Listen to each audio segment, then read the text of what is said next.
Thanks for clicking by MidwestSwampWatch.com. My name is Rick Weibel. I'll be your host today. Today we're going to look at a couple of things. This tip was actually submitted by a viewer in Minnesota, and one of the things that this tip involves is basically a post-election audit between the Secretary of State's office as well as the county. In this particular case, it's Rice County. So kind of a tip for the other 86 counties is if you can go and ask for if there were any post-election review meetings with the Secretary of State's office and your county, see if you can get those reports and then send them over to tips@midwestswampwatch.com. And we'll review those and post anything that we see that is of concern. In this particular one, we've got just a quick little overlay. So you've got the letterhead there from the Secretary of State's office, and then we took a quick little screen grab down below of the two issues that we see here. Number one is the issue that the OSS, the Office of the Secretary of State, noted that in 2020 they weren't able to see exactly who was logged in, and they were noted as guests. That is something to work on in the future. So the OSS would know who exactly is logged in. That's significant. Issue number two, towards the bottom there, is that on election day, the county constantly pushes electronic poll book updates back and forth.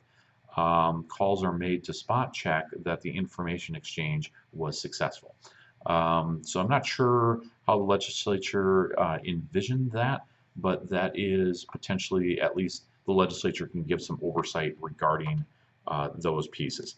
And so here is the letter in itself that you can see that it was dated, that the audit was conducted April 6, 2021. And then here are the staff that were involved. And so here is the letter in its entirety. And so I will just kind of slowly scroll through here, and you can see that there's some pieces here that are redacted. In regards to that, especially discussing the data privacy and access to SVRS, I would encourage Senator Kiffmeyer and Senator Mark Horan to get the original document here and see if there's anything there legislatively that needs proper oversight, or if there's any additional questions that the legislature may want to investigate there as well. A couple other pieces of note here that you guys can certainly just kind of hit pause and then read this document, and I would certainly encourage that. And so here's the section here that we had clipped earlier, and so you can see that it is part of the original document itself. And as we keep going through the document, there are a couple other notations that are of interest where they're trying to figure out, for example, the election judges and providing lunch and stuff like that too. And so this is another one. This is the third issue that we believe that the legislature should look at and strengthen any type of legislation of what their expectation is. And so here they're noticing that during the absentee voting period, they don't keep a log during the absentee ballot period of who goes in and out.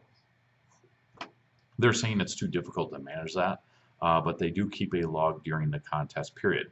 So my assumption is that whatever log is happening during the contest period, that should be consistent during the absentee balloting process as well. So with that, if you have any other tips, feel free to send them to tips@midwestswampwatch.com. Again, tips@midwestswampwatch.com. Thanks for clicking by.